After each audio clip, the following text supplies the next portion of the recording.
I'm here back again with Honorable Olamide from Osun State. Today we're talking about subsidy. Yesterday we discussed about some issues on 2023 elections and the issues of national issues. So today we're talking about subsidy. Because the first thing that the president did, President Bola Ahmed Tinubu, the day he resumed office, May 29th, 2023, from the parade ground there, from the inauguration ground there, he said subsidy is cancelled. So, Honorable, what do you think about the subsidy being cancelled? Well, like I said earlier on, subsidy being cancelled is what all the contestants campaigned for. Okay. We Nigerians want subsidy to go because it's a scam. Okay? As a matter of fact, subsidy is a way of scamming Nigeria, of just siphon Nigerian resources. So it has to go. But for it to go, there's need for planning. There's need for assessing situation of things before such a decision should be taken. Unfortunately, what we had then was that Mr. President didn't even think about the implication, didn't assess anything, no analysis, no evaluation of anything, just said subsidy is gone. Now, subsidy that is being said to be gone is not even the problem. Okay. What complicated our problem is not even subsidy that was declared gone. Yes. What complicated our problem is that devaluation of the currency, floating of naira. Devaluation of naira. I mean, it's a floating. They actually float naira in such a way that force of demand and supply would determine price of naira.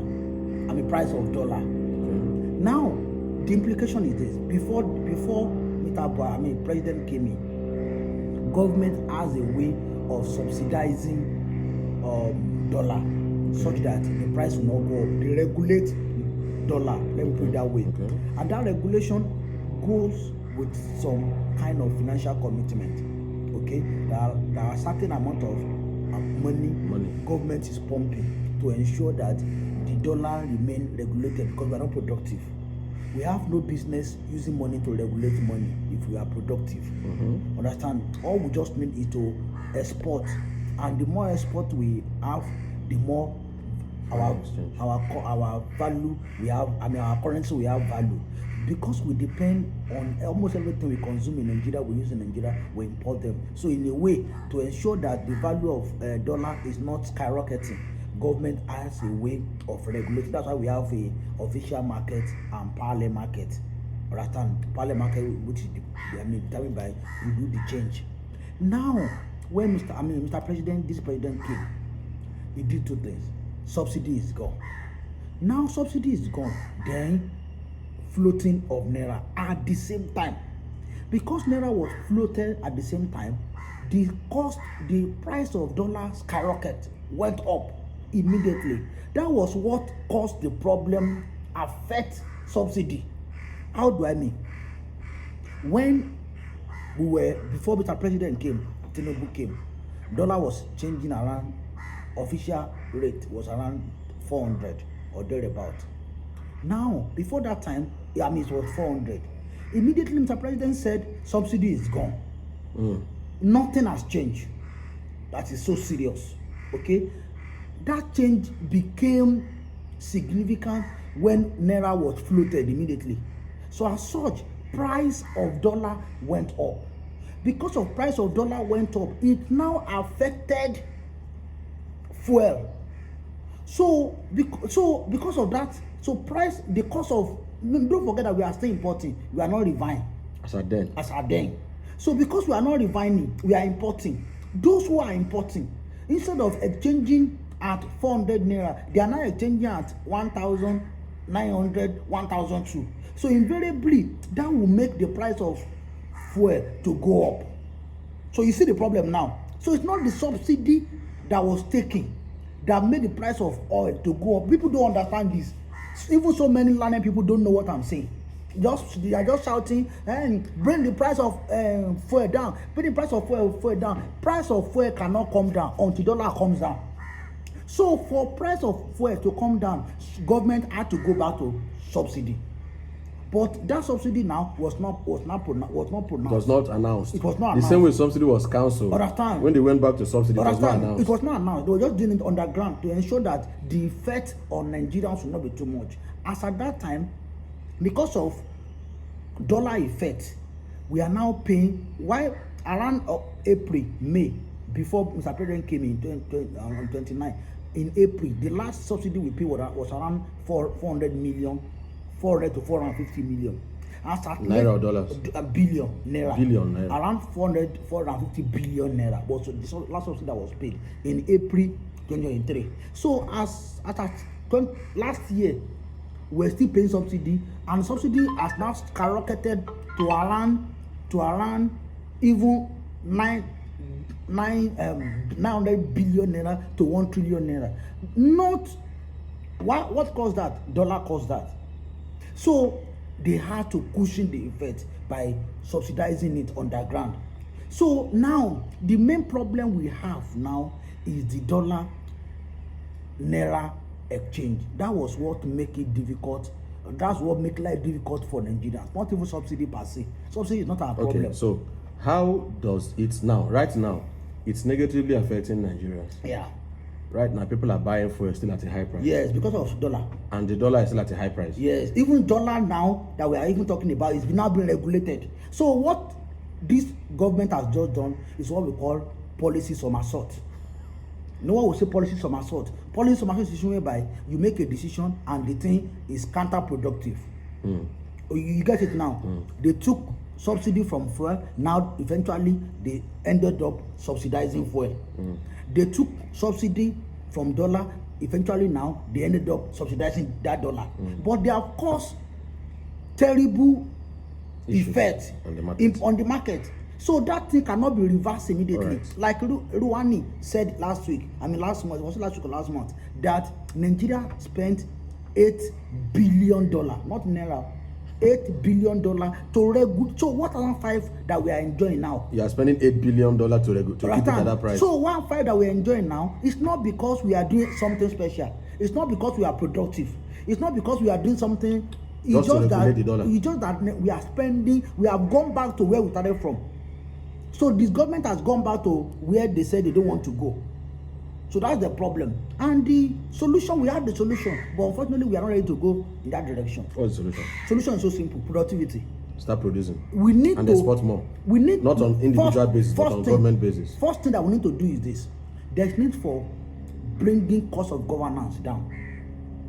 We take a lot because cost of financing governance in Nigeria is just too much. So we need to first bring it down.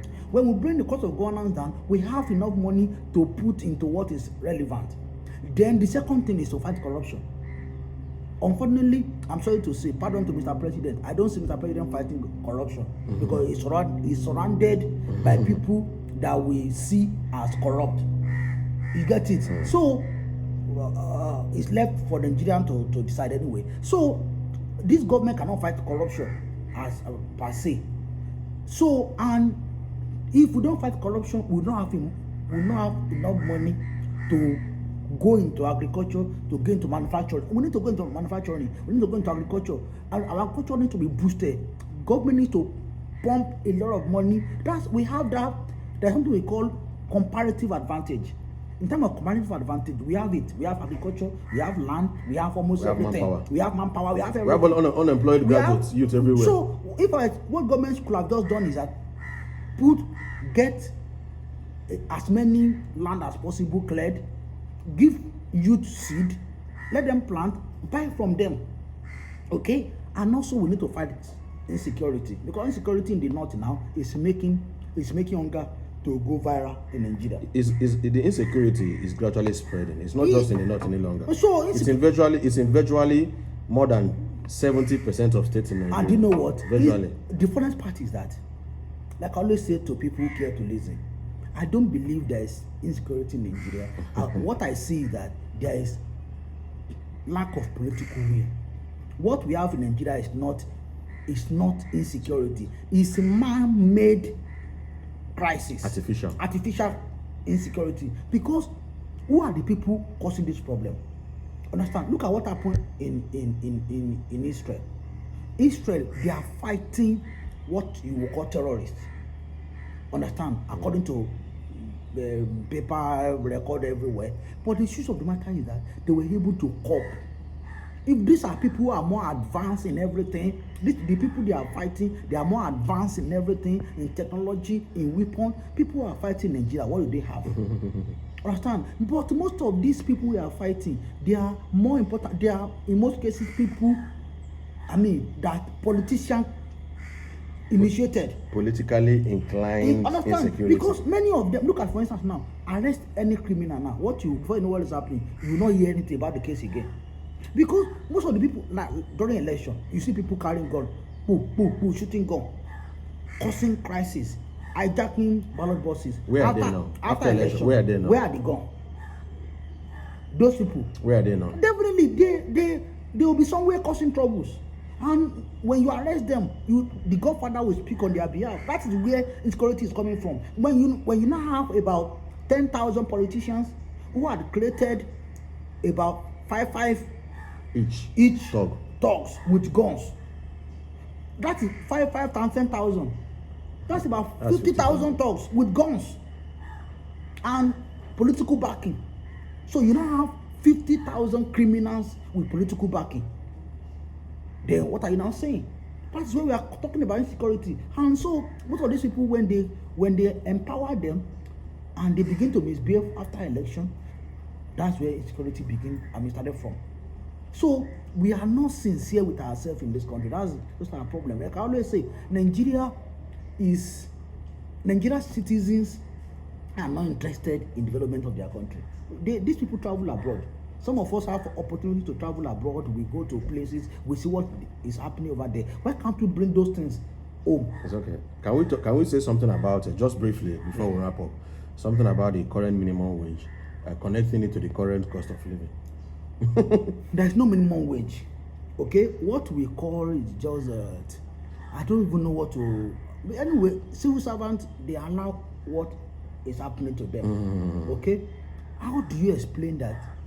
Everything double. We have about do I say close to about 700% increase of inflation. Look at it. Dollar jump from 400 to 1,006. Okay, that's about times 400%. That is 400% increase. Fuel jump from 200 to 1,000. So about 1,000. That is 500%. 500%. That's 500% increase. Then salary increased by how much? By 100%, from 30,000 to 70,000. So you see, it's not correlating. So salary, so minimum wage should go to 200,000 and above. Totally. You get it. That is about minimum wage also should be about 500% increase. But unfortunately, if it goes to about 500% increase, there will be inflation. That's right. Understand? So there is a problem. Unfortunately, we have wrong people managing things for us in Nigeria. Maybe with time we'll get it right. All right, thank you very much, friends. Thank you, Honorable, for joining us. Thank you very much. We've discussed about inflation.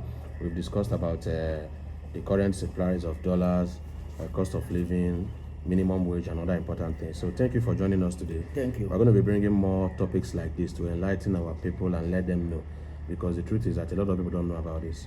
Till I come your way again, my name is Paul Ezeke. This is Honorable Olamide Emmanuel. Thank you. Thank you very much.